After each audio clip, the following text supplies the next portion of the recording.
हरे कृष्णा। आप सभी का दिन शुभ और मंगलमय हो। भगवान लक्ष्मी नारायण अपनी कृपा, अपना आशीर्वाद आप पर और आपके पूरे परिवार पर सदैव बनाए रखें। आज हम सब 20वें अध्याय का श्रवण करेंगे। अगर आप सब इसके पहले की कथाएं नहीं सुने हैं तो जरूर सुन लीजिए। आप सभी भक्तों का आज की कथा में स्वागत है। शिकारी ने कहा, भगवान ने जीवों को हजारों करोड़ों की संख्या में क्यों उत्पन्न किया? वे भिन्न भिन्न कार्यों, भिन्न भिन्न मार्गों और कार्यों में लगे हुए दिखाई देते हैं। वे सनातन हैं। उनका स्वभाव एक जैसा नहीं है। हे महाबुद्धिमान, ऐसा क्यों है? आप मुझे सब कुछ विस्तार पूर्वक, सत्यता पूर्वक बताइए। मैं आपसे प्रार्थना करता हूँ। शंख ने कहा, वास्तव में जीवों के समूह 3 प्रकार के होते हैं, जिनमें राजस, सत्व और तम गुण होते हैं। राजस गुण वाले राजस कर्म करते हैं, तामस गुण वाले तामस कर्म करते हैं और सत्व गुण वाले सात्विक कर्म करते हैं। कभी कभी उनके जन्मांतर अर्थात एक जन्म से दूसरे जन्म में गुणों में अंतर आ जाता है। इस कारण वे उच्चतर और निम्नतर प्रकार के कर्म करते हैं और उनके फल भोगते हैं। कुछ मामलों में उन्हें सुख मिलता है, कुछ मामलों में उन्हें दुख का अनुभव होता है और कुछ मामलों में उन्हें दोनों सुख और दुख मिलते हैं। ये जीव गुणों के अंतर के कारण प्राप्त होते हैं। तीनों गुणों से बंधे होने के कारण ये जीव प्रकृति में रहते हैं। कर्मों के फल में विविधता गुणों और कर्मों के अनुसार होती है। फिर भी व्यक्ति अर्थात व्यक्तिगत आत्माएं प्रकृति और गुणों के अनुरूप हो जाती है। जो लोग प्रकृति में रहते हैं और जो उसका अनुसरण करते हैं, वे प्रकृति से उत्साहित होते हैं और प्रकृति को ही अपना लक्ष्य बना लेते हैं। प्रकृति के विरोध का कोई प्रश्न ही नहीं उठता। तामस अर्थात जिनमें तमोगुण प्रबल होता है, ज्यादातर दर्द और दुख का अनुभव करते हैं। वे हमेशा तामस प्रवृत्ति और क्रियाकलापों में लिप्त रहते हैं। वे निर्दयी और क्रूर होते हैं। वे केवल घृणा से प्रेरित दुनिया में रहते हैं। राक्षस से शुरू होकर पिशाच तक के जीव तामस गति को प्राप्त होते हैं। रजोगुण की प्रधानता वाले जीव मिश्रित स्वभाव के होते हैं। वे पाप के साथ साथ पुण्य भी करते हैं। पुण्य कर्म के फल स्वरूप उन्हें स्वर्ग की प्राप्ति होती है। पापों के कारण उन्हें निश्चित स्थानों पर कष्ट भोगना पड़ता है। इसलिए ये अभागे लोग बार बार इस संसार में आते जाते रहते हैं। पुण्य कर्म करने वाले दयालु, श्रद्धावान और ईर्ष्या रहित मनुष्य सात्विक हैं। वे सत्व गुणी कर्म करते हैं। महान पराक्रमी और अशुद्धियों से रहित पुरुष जब गुणों का नाश हो जाता है तो ऊपर की ओर जाते हैं। इस प्रकार विभिन्न क्रियाकलापों की अलग अलग भावनाएं और अलग अलग तरीके होते हैं। महान भगवान विष्णु अपने स्वरूप को प्राप्त करने के उद्देश्य से उनके अंतर्निहित गुणों और कर्मों के अनुसार कार्य करवाते हैं। चूंकि विष्णु पूर्ण काम अर्थात सभी कामनाओं को प्राप्त करने वाले हैं, इसलिए उनमें न तो वैषम्य अर्थात फल के वितरण में असमानता या पक्षपात है और न ही निर्दयता। वे निष्पक्ष रूप से सृजन, पालन और संहार का कार्य करते हैं। सभी को अपने अपने गुण के अनुसार कर्मों का फल मिलता है। एक बादल बगीचे में लगे सभी पेड़ों पर समान रूप से पानी बरसाता है, उसी प्रकार एक ही नहर सभी पेड़ों को समान रूप से पानी देती है। इसलिए हम बगीचे के लगाने वाले पर किसी भी तरह से पक्षपात और निर्दयता का आरोप नहीं लगा सकते। शिकारी ने पूछा, हे ऋषि, इन कर्म फलों को पूर्ण रूप से भोगने वाले व्यक्तियों का मोक्ष कब होगा? क्या यह सृष्टि के समय होगा या प्रलय के समय, अथवा यह सृष्टि और प्रलय के बीच या स्थिर अवस्था में होता है? हे ब्राह्मण, इसे विस्तार से समझाइए और भगवान के कार्यकलापों का वर्णन कीजिए। शंख ने कहा, 4 युगों के 1000 सेठ ब्रह्मा का एक दिन बनाते हैं। उनकी एक रात भी इतनी ही अवधि की होती है। दिन और रात मिलकर एक पूरा दिन बनाते हैं। ऐसे 15 पूरे दिन मिलकर एक पक्ष अर्थात पखवाड़ा बनाते हैं। ऐसे में 2 पक्षों से मिलकर एक महीना बनता है। ऐसे 15 पूरे दिन मिलकर एक पक्ष अर्थात पखवाड़ा बनाते हैं। ऐसे 2 पक्षों से मिलकर एक महीना बनता है। वे 2 महीनों को एक ऋतु कहते हैं और ऐसे 3 ऋतुओं से एक अयन बनता है। 2 अयन मिलकर एक वत्सर अर्थात वर्ष बनता है। यदि ऐसे 100 वर्ष बीत जाएं तो उसे ब्रह्मा का एक कल्प कहते हैं। वेदज्ञों के मतानुसार प्रलय की अवधि उतनी ही होती है जितनी एक ब्रह्म कल्प की होती है। प्रलय अर्थात विनाश 3 प्रकार का होता है। पहला, मानो जब एक मनु का काल पूरा हो जाता है। दूसरा, दैना दिन अर्थात दैनिक अर्थात ब्रह्मा के एक दिन के अंत में होने वाला। तीसरा, ब्रह्मा प्रलय जब ब्रह्मा का निधन हो जाता है। मनु की प्रलय ब्रह्मा के एक मुहूर्त के अंत में होने के लिए जानी जाती है। जब इस प्रकार की 14 प्रलय क्रम से होती हैं तो उसे दैनादिन लय कहते हैं। अब मैं प्रलय काल की स्थिति का वर्णन करूंगा। एक मनवंतर के बाद केवल 3 लोक नष्ट होते हैं। अन्य लोक नष्ट नहीं होते, केवल चेतन प्राणी नष्ट होते हैं। अंतरिक्ष जल से भर जाता है। एक मनवंतर समाप्त होने के बाद जब दूसरा मनवंतर आरंभ होता है तो चेतन प्राणी पुनः जन्म लेते हैं। दैनादिन लय के समय हे शिकारी, जब सब कुछ नष्ट हो जाता है, जब चतुर्मुख भगवान शयन करते हैं तो सत्यलोक को छोड़कर सभी लोग अपने अधिष्ठाता देवताओं सहित नष्ट हो जाते हैं। चेतन प्राणी तत्वों सहित प्रलय का सामना करते हैं। सभी जड़ प्राणी भी नष्ट हो जाते हैं। तत्वों के अधिष्ठाता देवता तथा कुछ ऋषिगण छूट जाते हैं। सत्यलोक में स्थित सभी लोग सोए रहते हैं। वे कल्प के अंत तक सोते रहते हैं। वे इंद्रियों के परे हैं। पुनः रात्रि के अंत में ब्रह्मा जी सब कुछ पहले की भांति रचते हैं। वे ऋषियों, देवताओं, पितरों, लोकों, धर्मों तथा भिन्न भिन्न जातियों की पृथक पृथक रचना करते हैं। पुनः चक्रधारी भगवान विष्णु के 10 अवतार होते हैं। ये सभी निरंतर रचे जाते हैं। देवता तथा ऋषिगण सरस्वती पति ब्रह्मा के कल्प के अंत तक रहते हैं। वे पुनः जन्म लेते हैं और ब्रह्मा के साथ मोक्ष प्राप्त करते हैं। पुण्यात्मा और प्रतिष्ठित राजा, सिद्धि प्राप्त व्यक्ति, परम पद पर पहुँचे हुए व्यक्ति और सत्यलोक में स्थित व्यक्ति ब्रह्मा के साथ विचरण करते हैं। उस समूह के लोग पुनः जाते हैं और अपने अपने नाम से विभिन्न गोत्रों में जन्म लेते हैं।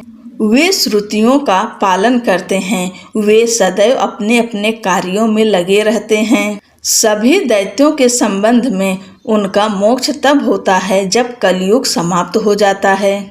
जिनका निवास नरक है वे कलि के साथ ही अपने लक्ष्य को प्राप्त करते हैं। जो अपने समूह में तथा अपने नाम वाले अन्य लोगों में वे अपने कर्मों के अनुसार पुनर्जन्म लेते हैं और फिर अपने अपने कर्तव्यों का पालन करते हैं। अब मैं ब्रह्मा आदि देवताओं की सृष्टि का समय तथा मोक्ष का समय बताऊंगा। तुम एकाग्रचित होकर सुनो।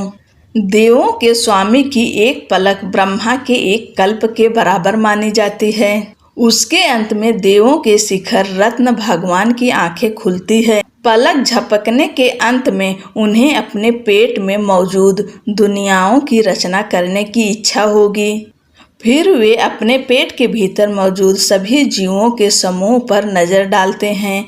वे जीव जो बनाने योग्य हैं, वे जो मुक्त हैं और वे सभी लोग लिंग भंग अर्थात सूक्ष्म शरीर का विखंडन, जो लोग सोए हुए हैं वे सभी जो मार्ग पर हैं अर्थात श्रेष्ठता, वे सभी जो अंधकार में डूबे हुए हैं, वे लोग जो ब्रह्मा से लेकर मनुओं तक पिछले कल्प में सूक्ष्म शरीर के विखंडन से पीड़ित हुए थे। व्यक्तिगत आत्माएं, जीवित मुक्त लोग, वे जो मोक्ष प्राप्त कर चुके हैं, वे जो ब्रह्मा से लेकर मनुओं तक पिछले कल्प में मुक्त हुए थे, वे अभी भी ध्यान में लीन होकर विष्णु के पेट में रहते हैं। आंख खुलने की अवधि के पहले भाग में भगवान चतुर्विध स्वरूप अर्थात व्यूह धारण करते हैं। अच्छे गुणों के पिछले संचय के आधार पर वे व्यूह अर्थात स्पष्ट के एक स्वरूप वासुदेव के माध्यम से ब्रह्मा को सायुज्य प्रकार का मोक्ष प्रदान करते हैं। तत्पश्चात वे सत्य को जानने वाले सज्जनों को सायुज्य प्रदान करते हैं। तत्पश्चात भगवान कुछ को सारूप्य, कुछ को सामीप्य तथा कुछ को सालोक्य प्रदान करते हैं। तत्पश्चात भगवान जनार्दन ने अनिरुद्ध के अधीन रहने वाले समस्त लोगों को देखा।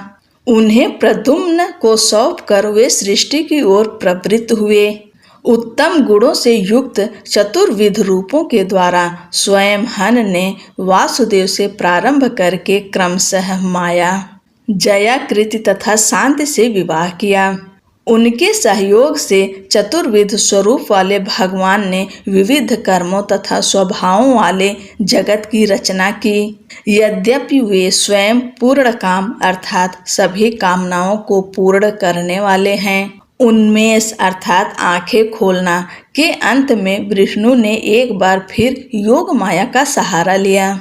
संकर्षण के माध्यम से जो व्यूह में प्रकट होता है वह इस ब्रह्मांड को नष्ट कर देता है, जिसमें चल और अचल प्राणी शामिल हैं। इस प्रकार महान आत्मा की हर गतिविधि जिसके बारे में सोचा जा सकता है का वर्णन किया गया है। जो सोचा नहीं जा सकता उसकी कल्पना करना या उसे समझना ब्रह्मा सहित योगियों के लिए बहुत कठिन है। शिकारी ने कहा, भागवत भगवान से संबंधित अनुष्ठान क्या है, वे कौन से हैं जिनसे भगवान विष्णु प्रसन्न होते हैं? मैं अब उनके बारे में सुनना चाहता हूँ। हे ऋषि, उनका वर्णन मुझसे कीजिए। शंख ने कहा, उसे सात्विक धर्म जानो, जिससे मन की शुद्धता होगी, जो अच्छे लोगों के लिए सहायक होगा और जिसकी किसी के द्वारा निंदा नहीं की जाएगी। वे जानते हैं कि धर्म सात्विक है, वह धर्म जो श्रुतियों और स्मृतियों में बताया गया है, बशर्ते कि उसमें प्रबल इच्छाएं अर्थात सांसारिक सुखों की न हो और वह सांसारिक गतिविधियों का विरोध न हो। ये धर्म जाति और जीवन के चरणों के अनुसार 4 प्रकार के हैं। इन्हें 3 अन्य समूहों में वर्गीकृत किया गया है अर्थात नित्य दैनिक कर्तव्य जैसे संध्या प्रार्थना आदि, नैमित्तिक अर्थात खगोलीय स्थितियों और अन्य कारणों से किए जाने वाले, और काम में अर्थात विशिष्ट लक्ष्यों की प्राप्ति के लिए किए जाने वाले कार्य। वे सभी विभिन्न जातियों के विभिन्न कर्तव्य जब भगवान विष्णु को समर्पित हो तो उन्हें सात्विक धर्म कहना चाहिए। वे शुभ भागवत धर्म है। अन्य इष्ट देवों के साथ किए जाने वाले पवित्र अनुष्ठान राजस माने जाते हैं। यक्ष, राक्षस, पिशाच आदि को प्रधान देवता मानकर किए गए दुष्ट और अत्याचारी अनुष्ठान, जिनकी निंदा अच्छे लोगों द्वारा की जाती है और जिनमें हिंसा और चोट दूसरों को शामिल होती है, उन्हें तामस तमोगुण पर आधारित कहा जाता है। वे लोग भागवत कहलाते हैं जो सत्व गुण का दृढ़ता पूर्वक पालन करते हैं तथा शुभ सात्विक धर्मों का पालन करते हैं, जिनसे भगवान विष्णु प्रसन्न होते हैं तथा जो बिना किसी विशेष कामना के नियमित रूप से उनका पालन करते हैं। वे ही भागवत हैं जिनका मन सदैव भगवान में अनुरक्त रहता है, जिनकी जिह्वा में भगवान का नाम रहता है और जिनके हृदय में भगवान के चरण प्रतिष्ठित हैं, जो सदाचार में रत रहते हैं, जो सबकी सहायता करते हैं तथा जो सदैव ममता से मुक्त रहते हैं, वे भागवत कहलाते हैं।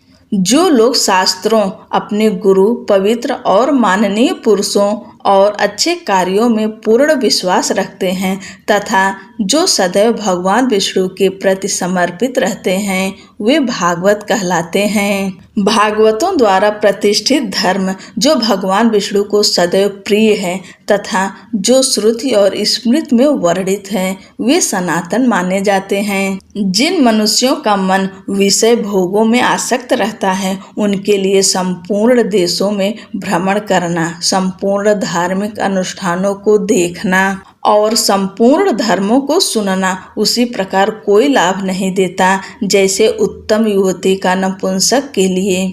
पवित्र एवं माननीय पुरुषों को देखने मात्र से ही सज्जन व्यक्तियों का मन चंद्रमा की किरणों के संपर्क में आने वाले चंद्रकांति शिला के समान पिघलने लगता है। कहीं कहीं तो उत्तम शास्त्रों के श्रवण से सत्पुरुषों का मन विषय वासनाओं से अप्रभावित होकर सूर्य की किरणों के संपर्क से सूर्यकांत शिला के समान निर्मल और तेजस्वी रहता है। जो धर्म भगवान विष्णु को सदैव प्रिय लगता है और जिसका पालन कामना रहित मनुष्य श्रद्धा पूर्वक करते हैं वह भागवत धर्म माना जाता है।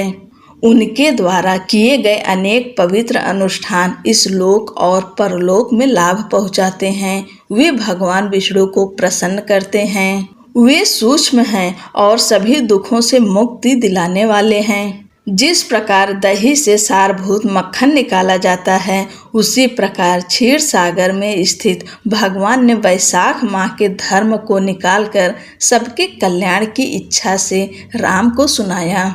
पाप नाशक पवित्र कर्म निम्नलिखित हैं। मार्ग के किनारे शीतल छायादार स्थान बनाना, पीने के पानी के लिए निःशुल्क जल स्थान बनवाना, हाथ के पंखे से हवा करना, बर्तन और फर्नीचर का दान करना, छाता और जूते का दान, कपूर और सुगंधित द्रव्य का दान, धन और अन्य साधन होने पर तालाब, कुआं और झील खुदवाना, सायंकाल में मीठा पेय देना, फूल, पान और दूध से बने पदार्थ का दान विशेष रूप से पाप नाशक है। मार्ग में थके हुए व्यक्ति को नमक के साथ छाछ का दान, शरीर पर तेल लगाना, ब्राह्मणों के चरण धोना, चटाई, कंबल और खाट का दान, गाय और शहद में तिल के बीज का दान पाप नाशक है। सायंकाल में गन्ने का दान, ककड़ी और औषधि से बनी मीठी मिठाई का दान तथा पितरों को नैवेद्य अर्पित करना। ये पवित्र कार्य इस मास में विशेष रूप से बताए गए हैं क्योंकि यह माधव का प्रिय मास है। भक्त को सूर्योदय के समय पवित्र स्नान करना चाहिए। उसे ब्राह्मणों द्वारा किए जा रहे वैदिक मंत्रों का उच्चारण सुनना चाहिए। फिर उसे अपने दैनिक कार्य करने चाहिए और फिर मधुसूदन की पूजा करनी चाहिए। उसे बहुत एकाग्रता के साथ वैशाख महीने से संबंधित कथा सुननी चाहिए। भक्त को शरीर पर तेल नहीं लगाना चाहिए। बेल धातु के बर्तन में भोजन नहीं करना चाहिए। निषिद्ध भोजन नहीं करना चाहिए। उसे व्यर्थ की बातें और गपशप नहीं करनी चाहिए। उसे लौकी, लहसुन, गाजर, तिल के बीज की खली या तिल के चूर्ण से बने खाद्य पदार्थ, उबले हुए चावल का दलिया, जला हुआ चावल, धृत गोश्त की, उपोदकी, कलिंग, शिशु साग, पेरी गोस्पर्म, पोथर्ब, कुल्थी, मसूर दाल, बैगन, राइटिया, गरीबों द्वारा खाए जाने वाला अनाज जैसे चीज़ों का खाने से बचना चाहिए। माधव को प्रिय इस माह में बुद्धिमान भक्त को इन सब से बचना चाहिए। इनमें से कुछ भी खाने से वह निश्चित रूप से चांडाल के रूप में जन्म लेता है और फिर सैकड़ों पशु योनियों में जन्म लेता है। इसमें कोई संदेह नहीं है। इस प्रकार भक्त को मधु के वध के लिए पूरे महीने व्रत करना चाहिए। व्रत पूरा होने पर भक्त को भगवान की एक मूर्ति बनानी चाहिए। भगवान मधुसूदन की प्रतिमा को सभी आवश्यक वस्तुओं से विधिवत पूजा करके वस्त्र, धन आदि सहित ब्राह्मण को देना चाहिए। वैशाख शुक्ल पक्ष की द्वादशी तिथि को भक्त को दही भात अर्थात दही मिला हुआ उबला चावल, जल से भरा बर्तन, फल, पान और धन उपहार के साथ उत्सुकता पूर्वक अर्पण करना चाहिए, यह कहते हुए कि मैं यह धर्मराज को देता हूँ, यमराज इससे प्रसन्न हो। इसे अपने पिता और पितरों के नाम और गोत्र का उच्चारण करके दाहिने कंधे पर पहने हुए पवित्र धागे से देना चाहिए। इस प्रकार भक्त को पितरों की प्रसन्नता के लिए दही में चावल मिलाकर देना चाहिए। इसी प्रकार उसे गुरुओं को भी देना चाहिए और उसके बाद भगवान विष्णु को भी देना चाहिए। हे विष्णु, मैं आपको उत्तम शीतल जल और दही मिला हुआ चावल देता हूँ। इसे बेल धातु के बर्तन में रखा जाता है। इसे पान के पत्तों और मौद्रिक उपहारों, खाद्य पदार्थों और फलों के साथ अर्पित किया जाता है। मैं विष्णु के लोक में जाना चाहता हूँ। यह अर्पण करने के बाद उसे अपनी क्षमता के अनुसार किसी बड़े परिवार वाले व्यक्ति को एक गाय दान करनी चाहिए। यदि कोई व्यक्ति इस मासिक व्रत को निष्ठा पूर्वक करता है तो वह अपने सभी पापों से मुक्त हो जाता है। वह अपने परिवार की 100 पीढ़ियों का उद्धार कर देता है। जैसे सभी जीव उसे देखते रहते हैं, वैसे ही सूर्य के क्षेत्र को पार कर भगवान विष्णु के उस परम धाम को प्राप्त कर लेता है जो योगियों के लिए भी दुर्गम है। जब श्रेष्ठ ब्राह्मण ने वैशाख से संबंधित पवित्र अनुष्ठानों की व्याख्या की जो भगवान विष्णु द्वारा बताए गए थे, शिकारी द्वारा पूछे गए थे और जो बहुत अच्छे माने गए थे, तो 5 बड़ी शाखाओं वाला एक बरगद का पेड़ उन सभी के देखते ही गिर पड़ा। उस पेड़ से एक बहुत लंबा क्रूर सर्प जो एक खोखल में छिपा हुआ था, अपने शरीर और पापमय जन्म को त्याग कर चला गया।